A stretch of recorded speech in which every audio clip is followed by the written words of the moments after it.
b की value 10, y minus की 5, c की वैल्यू 7, z प्लस का 8 इज इक्वल टू 0, है ना। तो x प्लस का 10y प्लस का 7z, देखो मैं गुणा कैसे कर रहा हूँ उस पर आप पूरा ध्यान देंगे।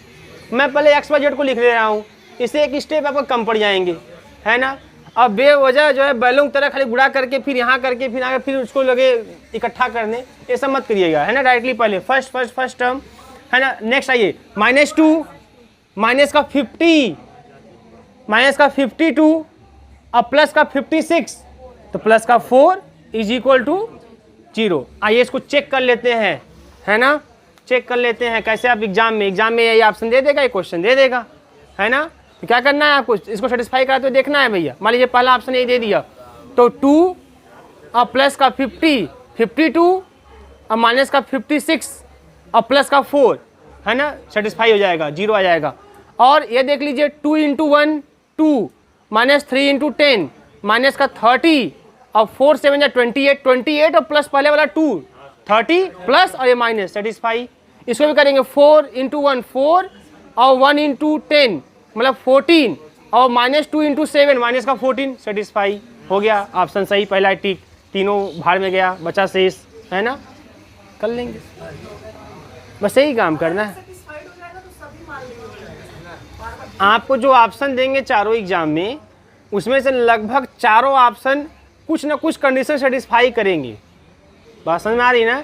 कोई खाली पॉइंट ऑफ सेटिस्फाई करेगा, कोई किसी एक के ही परपेंडिकुलर होगा, कोई किसी 2 के परपेंडिकुलर होगा, बस उसको सेटिस्फाई नहीं करेगा, ऐसे ऐसे रहेगा, है ना। ऐसा नहीं कि जो है खाली एक को जो सेटिस्फाई करेगा फुल करेगा और सब छोड़ देगा। वो आपको फंसाएगा, वो आपसे पूरा चेक करवाएगा, क्योंकि आप पूरा चेक करिए। वो तो चाहेगा कि आप लगाएं, लेकिन आप लोग तो इतना तेज है, कहाँ लगाएंगे, समय कहाँ है आपके पास। बहुत तेजी से आप टिक करेंगे। इस बार का एग्जाम बहुत आसान होने वाला है आपके लिए, एकदम 90 95 96% तक खींचिए नंबर इस बार। आप लोग 100 पे एकदम फोकस करिए कि 100 to 100 आए, एकदम आ जाएगा। इसी तरीके से अगर 7 बजे बुलाएं 8 बजे तक आते रहेंगे, है ना, आ जाएगा। हाँ, कि आप लोग कितना समझ पा रहे हैं। Find the equation of the plane, find the equation of the plane, find the equation of the plane through 2, 3, -4, 2, 3, -4 and 1, -1, 3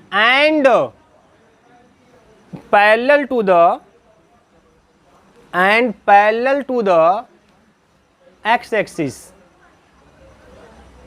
and parallel to the x-axis। अब देखो ये जो क्वेश्चन है ना, इसमें शुरुआत में कुछ हद तक आपको जो मैंने जो एक आपको क्वेश्चन करवाया था, इसमें 2 पॉइंट से पास कर रहा था, वो तो है, लेकिन लास्ट में उसने बोल दिया पैरेलल टू द x-axis। अब इसको कैसे हैंडल करना है, बहुत सिंपल। देखिए सबसे पहले क्या करना है आपको, equation of the plane passing through कोई एक पॉइंट से आप पास करा देंगे। वही सेम तरीका इसके जस्ट पहले वाले क्वेश्चन से, ax - x1 plus by - y1 plus c z - z1, वहाँ पे वो x1 y1 z1 के साथ पहला पॉइंट रख देंगे, इक्वेशन नंबर फर्स्ट कर देंगे। फिर उसके बाद दूसरे पॉइंट से पास करा देंगे, तो a b c के साथ एक इक्वेशन मिल जाएगा, इक्वेशन नंबर 2 कर देंगे आप, ठीक है ना। अब करा है कि जो प्लेन है, जिस प्लेन का इक्वेशन आपको फाइंड करना है, जो कि गिवन 2 पॉइंट से पास कर रहा है, वो पैरेलल टू द x-axis है ना। अब जो पैरेलल टू द x-axis होगा वो perpendicular to the yz axis होगा, yz प्लेन होगा, सॉरी, है ना। जो पैरेलल टू द x-axis होगा वो perpendicular to the yz plane होगा। बात समझ में आ रही कि नहीं आ रही आपको, है ना। अगर ये आपका x एक्सिस, या आपकी y एक्सिस, या z एक्सिस है ना, तो ये yz प्लेन हो गया। तो अब इस x एक्सिस के जो भी पैरेलल होंगे वो सब इस प्लेन के परपेंडिकुलर होंगे, है ना। तो आप लिखेंगे कि since the plane is parallel to the x axis, hence the plane is perpendicular to the yz plane। और जो yz प्लेन होता है उसका इक्वेशन क्या होता है, x = 0। बात समझ आ रही है। जो yz प्लेन होता है उसका इक्वेशन क्या होता है, x = 0। एक्स वाई प्लेन का equation z is equal to 0, समझिएगा, है ना, और जेड एक्स प्लेन का equation y is equal to 0, y equal to 0। Clear है? तो देखिए बहुत ही सिंपल है। तो आपको क्या दे दिया मालूम है? आपको दे दिया 2 पॉइंट दे दिए हैं और आपको दे दिया है कि वह प्लेन जो है वो परपेंडिकुलर है किसके? एक्स बराबर 0 के।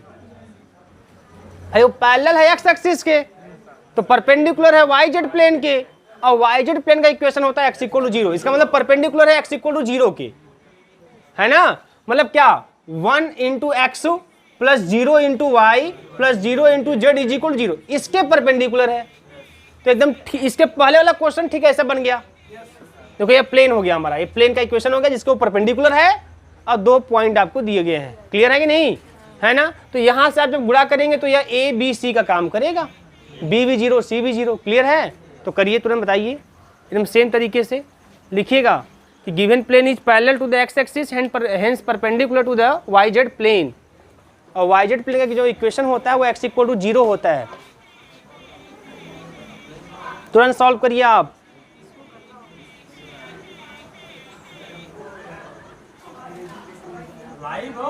नहीं सर, बस रिकॉर्डेड है। देखो क्या है, क्वेश्चन कुछ नहीं था। दोनों पॉइंट क्या क्या थे बताओ? दोनों पॉइंट क्या क्या थे?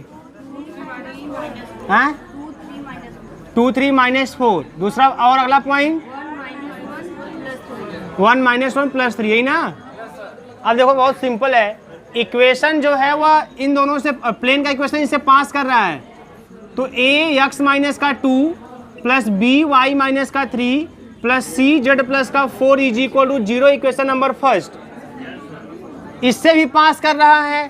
तो ए -1 -2 प्लस बी -1 -3 प्लस का सी 3 प्लस का 4 इज इक्वल टू 0। यहाँ से माइनस का 3a माइनस का 4b प्लस का 7c is equal to 0, equation number second. यहाँ पे क्या है? यहाँ पे प्लस माइनस है, यही ना। यह हो गया। बोलिए। अब ये जो प्लेन है वह x इक्वल टू 0, मतलब समझ रहे हैं? मतलब ये जो प्लेन है वह x के पैरेलल है, x एक्सिस के पैरेलल है, मतलब y z के परपेंडिकुलर है। और y z प्लेन का इक्वेशन होता है x इक्वल टू 0, मतलब इसके परपेंडिकुलर है। जब इसके परपेंडिकुलर है तो 1 into A plus 0 into B, भाई 0 इंटू बी, और plus 0 into C is equal to 0, equation number third. बस अरे भाई वाई जेड प्लेन का इक्वेशन एक्स इक्वल टू 0 होता है, तो एक्स इक्वल टू 0 का ऐसे नहीं लिख सकते हैं। देखो ये तो एक्स इक्वल टू 0 ही तो है भाई, इसमें एक्स का कोएफिशिएंट 1, वाई है नहीं तो 0 वाई, जेड भी नहीं है 0 जेड, ऐसे कर दिया। अब इस चीज को सॉल्व कर लेना है आपको, है ना। सॉल्व कर लीजिए, ऐसे ड्रॉप, ये 0 हो जाएगा बेटा और ये भी 0 ही आएगा, है ना। फिर is equal to B, is equal to B. अब देखिए कितना आएगा, बी जब करेंगे यहाँ पे 7 और ये 0, है ना। सी या 0 प्लस का 4, यही ना। अब यहाँ से a की वैल्यू क्या मिल जाएगी? 0। a की वैल्यू 0 मिल जाएगी। x के पैरेलल है लेकिन y z के क्या है? परपेंडिकुलर। बात समझ में ना। कान पकड़ना है, बस थोड़ा घुमा के पकड़ना है, बस वही बात है। पकड़ना वही कान है, ठीक है ना। x के पैरेलल कहिए चाहे y z के परपेंडिकुलर कहिए, वही लाइन आएगी। जितनी भी लाइनें वाई जेड के परपेंडिकुलर होंगी, वाई जेड प्लेन के परपेंडिकुलर होंगी, वो सभी लाइनें एक्स एक्सिस के पैरेलल भी होंगी। बात समझ में आ रही है? तो यह हो गया। अब a की वैल्यू 0, b की वैल्यू 7, c की वैल्यू 4, यहीं रख दीजिए। a की वैल्यू 0, कहानी खत्म, है ना। b की वैल्यू 7 7 7 7 y माइनस का 3 और प्लस c का 4 और z प्लस का 4 इज इक्वल टू 0, मिल जाएगा 7y प्लस का 4z माइनस का 21 प्लस का 16, मतलब माइनस का 5 इज इक्वल टू आया है। ठीक है। अब इसको आप चाहें तो इसको आप चेक भी कर सकते हैं, है ना। जो दोनों पॉइंट दिए उनको सेटिस्फाई भी करेगा और एक्स एक्सिस के पैरेलल या वाई जेड के परपेंडिकुलर जो इक्वेशन है उसको भी सेटिस्फाई करता हुआ दिखाई देगा।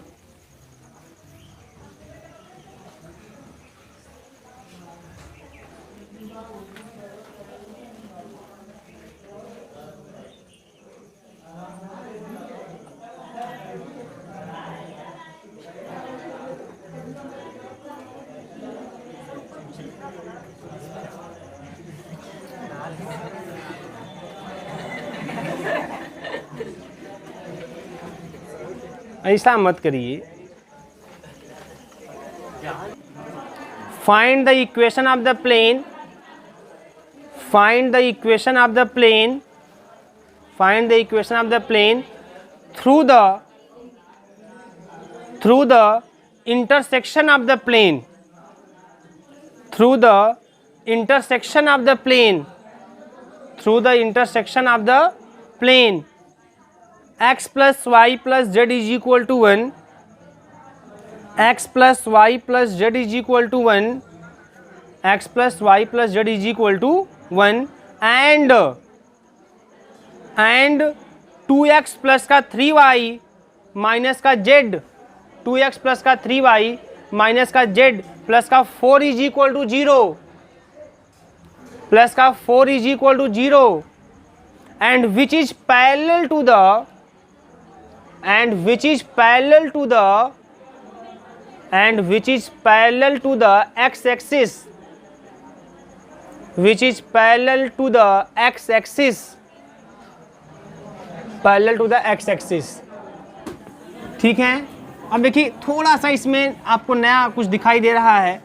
आपको एक ऐसे प्लेन का इक्वेशन फाइंड करना है, आपको एक ऐसे प्लेन का इक्वेशन फाइंड करना है जो गिवन दो प्लेन के इंटरसेक्शन से क्या कर रहा है, पास कर रहा है ना। तो जो गिवन प्लेन दिए हैं वो दिए क्या बता दीजिए, तो x plus y plus z is equal to 1 और 2x प्लस का माइनस का प्लस का 4 इक्वल टू 0। तो एक ऐसे प्लेन का इक्वेशन जो इनके इंटरसेक्शन से पास करे। देखिए जब भी आए कि इन दोनों के इंटरसेक्शन से पास कर रहा है तो इक्वेशन ऑफ प्लेन क्या होगा, तो आप यह प्लेन प्लस स्केलर मल्टीपल दिखाएंगे आप, है ना। यह प्लेन का इक्वेशन और प्लस m इंटू या k इंटू करके दूसरा प्लेन इक्वल टू क्या कर देंगे 0, या लैम्डा इक्वल टू लैम्डा इसे इंटू कर देंगे आप। मतलब समझिए यहाँ पे जैसे मानिए दो प्लेन है, बहुत सिंपल देखिए, दो प्लेन P1 और P2 है, बहुत सिंपल देखिए यहाँ पे दो प्लेन P1 और P2 है।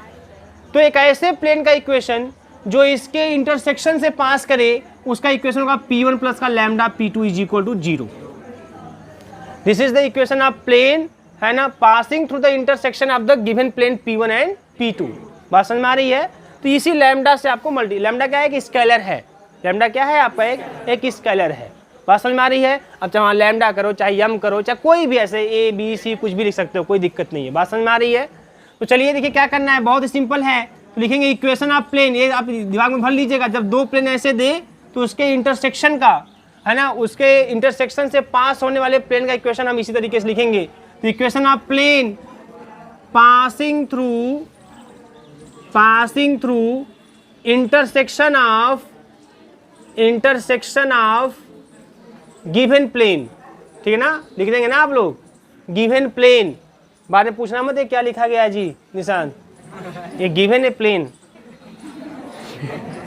क्या होगा मालूम है, x प्लस का y प्लस का z माइनस का 1, क्लियर बेटा।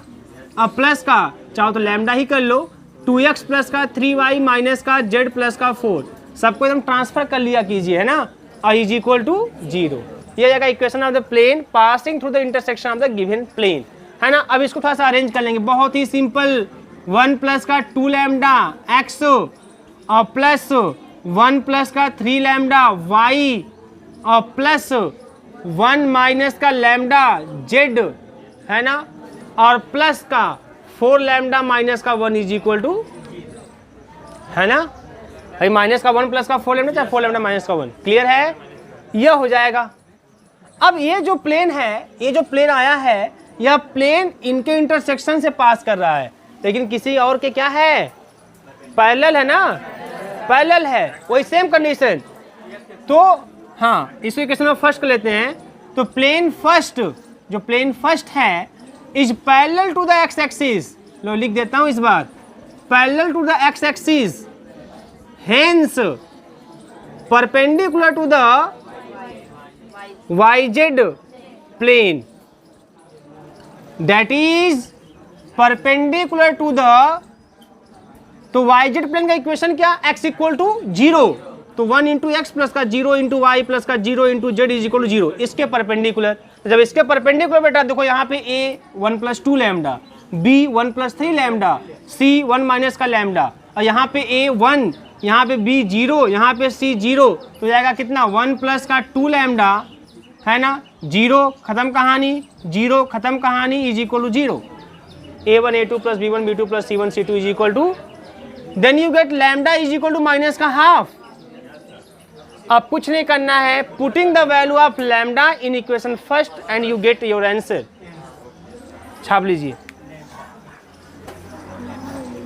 तो ये देखिए इस तरह के क्वेश्चंस आपसे पूछे जाते हैं, ठीक है, परपेंडिकुलर पैरेलल करके इस तरीके से आप पॉइंट से पास करता हो, आपसे पूछा जाता है।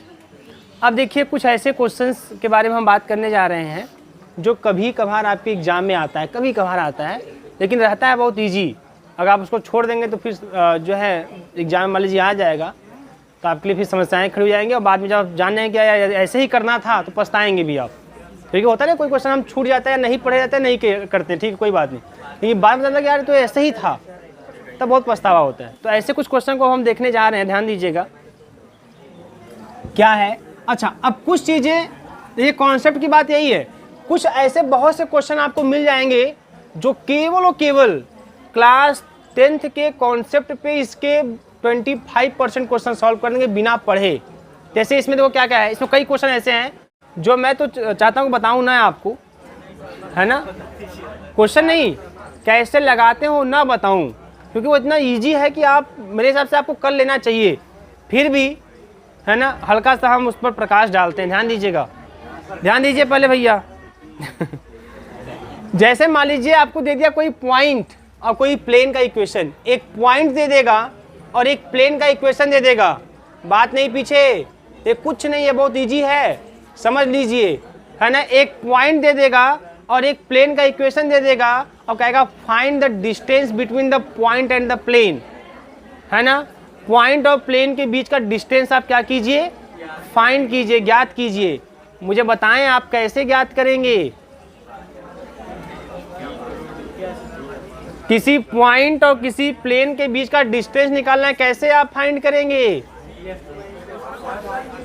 अब आइए एक बार याद दिलाते हैं क्लास 10th का कंडीशन, है ना, बहुत मजा आएगा आपको। देखिए क्लास 10th में आइए, बात नहीं, क्लास 10th में आपने दो चीजें पढ़ी हुई है ना, मूल बिंदु से किसी रेखा पर डाले गए लंब की लंबाई c/रूट में a² प्लस b², है ना। अगर देखिएगा बहुत सिंपल, अगर एक क्लास 10th में पढ़ा है आपने कि अगर ax plus by plus c = 0, अगर किसी लाइन का इक्वेशन है ना, और एक पॉइंट है, मान लीजिए x1, y1, z1 एक पॉइंट है ना, आपको बीच का डिस्टेंस निकालना, मतलब परपेंडिकुलर डिस्टेंस निकालना है। जब भी देखिए ध्यान समझिएगा यहाँ पे, जैसे अगर मुझसे इस दीवार की दूरी अगर आपको बतानी है तो आप यहाँ से परपेंडिकुलर डिस्टेंस देखेंगे, ऐसा नहीं कि यहाँ से आप ऐसे बोलेंगे कि नहीं ये दूरी है, ये तो बेवकूफ़ी हो जाएगी ना पूरी। बात समझ में आ रही है ना। तो आप जैसे जब भी दो पॉइंटों के बीच में, दो प्लेन के बीच में जब आपको दूरी निकालनी होगी तो आप एक परपेंडिकुलर लाइन खींचेंगे, है ना, और वही जो है उनके बीच के डिस्टेंस को रिप्रेजेंट करेगा। तो अब ये पॉइंट है, यह लाइन का इक्वेशन है, क्लास 10th में आपने पढ़ा है। तो इस पॉइंट से इस रेखा पर, इस लाइन पर, स्ट्रेट लाइन पर डाले गए लंब की लंबाई, है ना, तो length of the perpendicular distance क्या हो जाएगा मालूम है, बहुत सिंपल। P = आप लिखते थे ax1 प्लस का by1, है ना, इसको छोड़िए भाई, दो ही पॉइंट लेके चलिए, लाइन 10 में पढ़ रहे हैं ना हम लोग, और प्लस का c/रूट में a² प्लस का b², ये निकल आता था।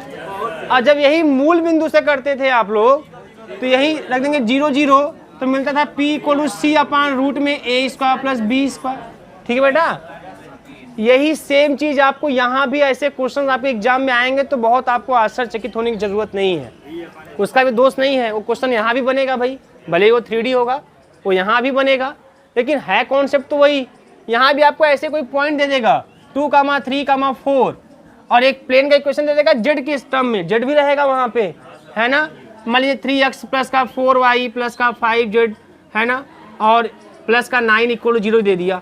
अब डिस्टेंस पूछ लेगा, क्या करेंगे, बहुत सिंपल, 3 × 2 4 × 3, वही सेम, अब प्लस का 5 इंटू 4 अपान, अब प्लस का 9 अपान रूट में 3 का स्क्वायर, 4 का स्क्वायर, 5 का स्क्वायर, बस सॉल्व आंसर।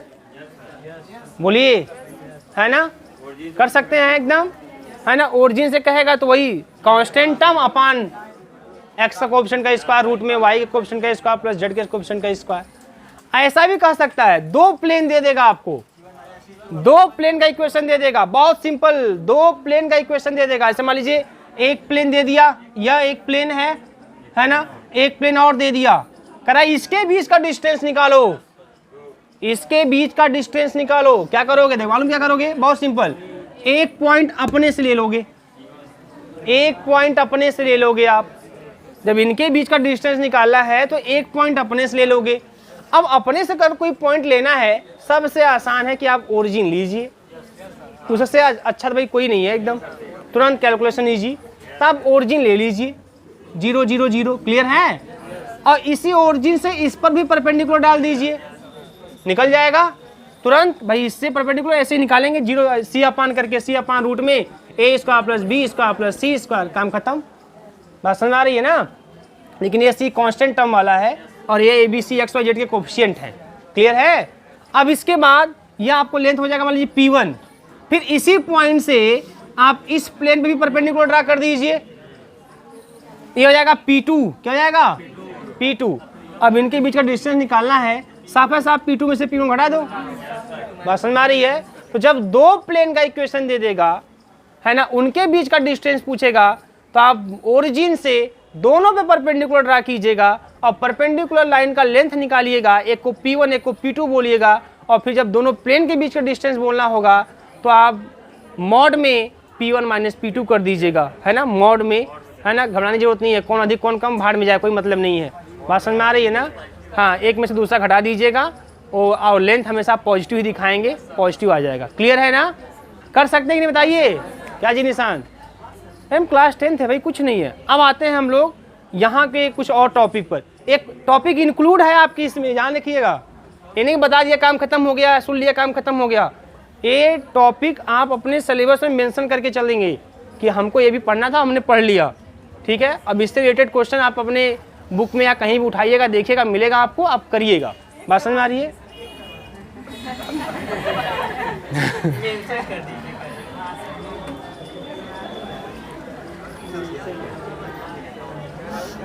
सुधरेंगे नहीं,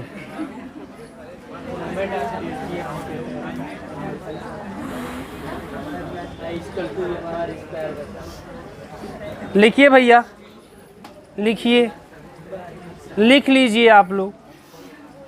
find the distance between, find the distance between, find the distance between the parallel planes, find the distance between the parallel planes, parallel planes 2x minus y plus 2z plus का 6 equal to 0 and 4x minus 2y plus का 4z plus का 9 is equal to 0। इसके बीच का distance find करना है। इसी में मैं दोनों बातें बता दूंगा आपको, किसी पॉइंट से बता दूंगा, है ना, और यहाँ से। क्लियर है बेटा।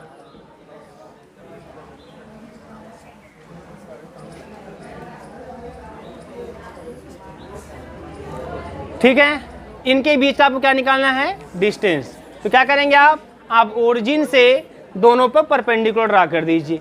तो बोलेंगे the perpendicular length, the perpendicular length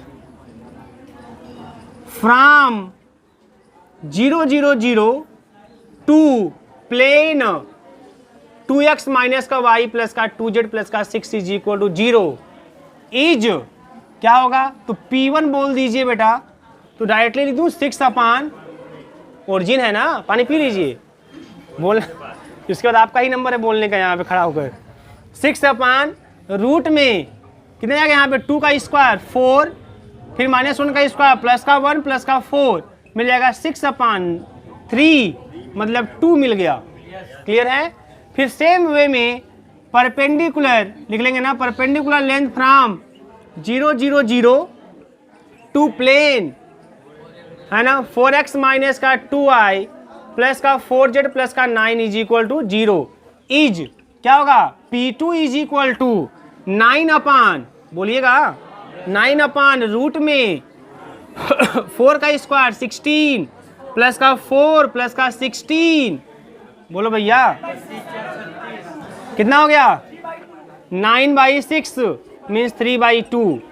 तो डिस्टेंस बिटवीन, क्या बात है बताइए, distance between the given plane क्या हो जाएगा, P is equal to mod में P1 माइनस P2, क्या हो जाएगा यहाँ पे 2 माइनस का या 3/2, कोई बात नहीं है, कितना आ गया आंसर। बेइज्जती नहीं लग रहा है आपको,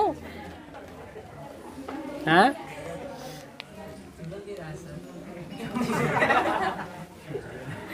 और एक काम है कि इसको और एक तरीके से आप कर सकते हैं कि इसी में देखो बेटा, इसी में आप ऐसे तुरंत क्या कीजिए, x y z के कोएफिशिएंट का स्क्वायर करके ऐड कर लीजिए आप, तो 3 आया ना, 3 आया यहाँ पे ना, 3 से इसमें भी डिवाइड, 3 से इसमें भी डिवाइड, 3 से इसमें भी डिवाइड, 3 से इसमें भी डिवाइड, कितना आ गया 2, और इसमें 6 से डिवाइड, 6 से 3/2, तो यही जो आपका लास्ट वाला आएगा ना, कैसे Lx plus M y plus N z equal to P, ये हमने किससे बदल दिया, हमने बदल दिया इसको नॉर्मल फॉर्म में, तो Lx plus M y plus N z equal to P normal form बदल दिया, तो जो p होता है वही लेंथ होता है ना, तो ऐसे भी कर सकते हैं, जो अच्छा लगे आपको भैया।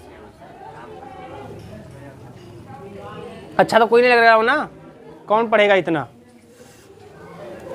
जल्दी छापिए, कंप्लीट करें इस चैप्टर को, आपके पास अभी समय है 1 घंटे 20 मिनट का, 1 घंटे 20 मिनट में ख़त्म करना है इस चैप्टर को, इसके बाद आ जाएगा 3rd ईयर का नंबर।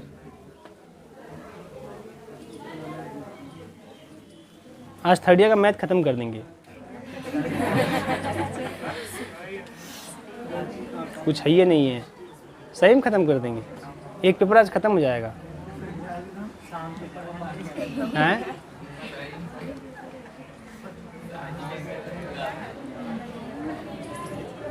आप लोग जल्दी खत्म होता है, अब ये सब भी बताना पड़ रहा है ना, ये सब तुरंत पकड़ लेना चाहिए आपको, तुरंत तेजी से, लेकिन आप लोग खाली पानी का आदान प्रदान कर रही हैं बैठ कर।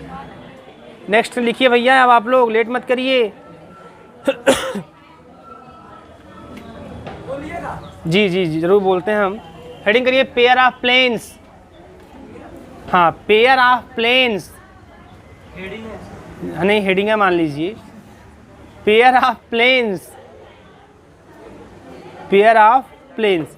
देखिए जो इक्वेशन ऑफ सेकेंड डिग्री होता है, ax स्क्वायर प्लस का by स्क्वायर प्लस का cz स्क्वायर है ना, प्लस का fgh होता है ना, तो प्लस का 2gxy है ना, प्लस का 2fyz प्लस का 2hxy, ठीक है जो भी है, इज इक्वल टू 0, जो इक्वेशन ऑफ सेकेंड डिग्री होता है, यह pair of plane, pair of plane को क्या करता है, रिप्रेजेंट करता है, यह पेयर ऑफ प्लेन को रिप्रेजेंट करता है। इस चीज़ को अगर देखना है तो आप देख सकते हैं, मालूम देखो कैसे, यहाँ पे ध्यान से समझिएगा, यहाँ पे जब भी आपको ऐसे इक्वेशन दे देगा है ना, 2 तरीके हैं, आपको जब इक्वेशन ऐसे दे देगा आप तुरंत क्वाड्रेटिक इक्वेशन बनाइएगा, चाहे एक्स में चाहे वाई में चाहे जेड में। अब बनाएंगे जैसे देखो वो सिंपल सा, ऐसे कोई अगर क्वाड्रेटिक इक्वेशन, ध्यान से समझिएगा, कोई अगर क्वाड्रेटिक इक्वेशन 2 स्ट्रेट लाइन को अगर रिप्रेजेंट कर रहा है, पेयर ऑफ स्ट्रेट लाइन को रिप्रेजेंट कर रहा है ना, तो उसमें उसको हम आराम से निकाल सकते हैं। कैसे, सबसे पहली बात तो वो डिस्क्रिमिनेंट का वैल्यू उसको 0 होगा। किसी भी क्वाड्रेटिक इक्वेशन जो पेयर ऑफ अगर स्ट्रेट लाइन को, क्वाड्रेटिक इक्वेशन है ना एक्स वाई में है ना, अगर वो पेयर ऑफ स्ट्रेट लाइन को रिप्रेजेंट कर रहा है, ठीक है, एक्स वाई में रहे, 2 वेरिएबल में रहे, तो अगर वो पेयर ऑफ स्ट्रेट लाइन को रिप्रेजेंट कर रहा है तो जो डिस्क्रिमिनेंट की वैल्यू आएगी तो 0 ही करेगी। साथ ही साथ चाहे एक्स में चाहे वाई में आप बना लीजिएगा क्वाड्रेटिक इक्वेशन और सीधा 4 लगा दीजिएगा, आपको दोनों स्ट्रेट लाइन इक्वेशन मिल जाएंगे, दोनों स्ट्रेट लाइन के इक्वेशन आपको मिल जाएंगे। उसी तरीके से जो इक्वेशन ऑफ सेकंड डिग्री है ना, इसको भी जब आप बनाएंगे सीधा 4 से सॉल्व करेंगे तो यह भी 2 प्लेन का इक्वेशन आपको देता है, और जब इसके भी डिस्क्रिमिनेंट का वैल्यू सॉल्व आप 0 करेंगे तो आपको एक कंडीशन मिलेगा।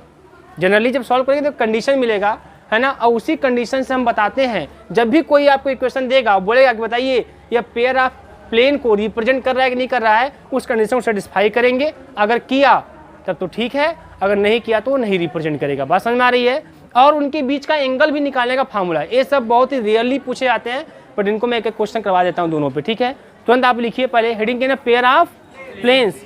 देखिए यहाँ पे the general homogeneous equation of second degree, the general homogeneous equation of second degree, the general homogeneous equation of second degree, the general homogeneous equation of second degree, homogeneous equation of second degree in the general homogeneous equation of second degree in x, y, z, in x, y, z, ठीक है, is क्या होगा, is ax square plus का by square plus का cz square plus का 2fyz plus का 2gzx plus का 2hxy is equal to 0। देखो ये होमोजीनियस इक्वेशन है। कैसे? क्योंकि इसके हर टर्म की डिग्री 2 है। बाद में कुछ कांस्टेंट टर्म भी होते हैं। अगर खाली जनरल इक्वेशन की बात करेंगे तो बाद में प्लस डी करके होगा, कुछ कांस्टेंट टर्म होगा, बट इसने होमोजीनियस बोल दिया है तो जो सेकंड डिग्री वाले जितने भी टर्म हैं उनको ही रखना है आपको। इसकी भी डिग्री 2, इसकी भी, हर टर्म की डिग्री कितनी है, 2 है ना। क्या लिखिए आप लोग, इज लिखिए यहाँ पे, लिख दिया यहाँ पे, देखिए दिस इक्वेशन रिप्रेजेंट्स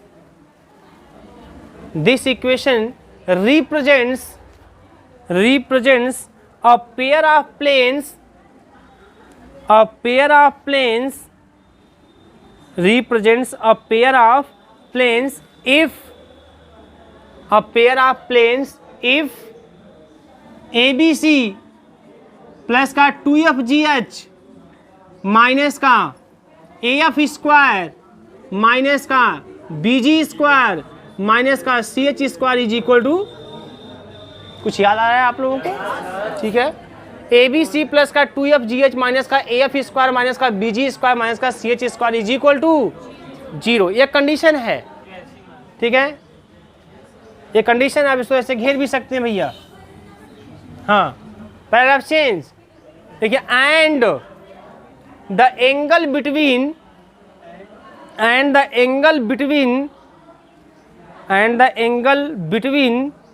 हो गया दीज प्लेन्स, ये जो पेयर ऑफ प्लेन है इनके बीच angle between these planes is given by tan theta is equal to 2 root में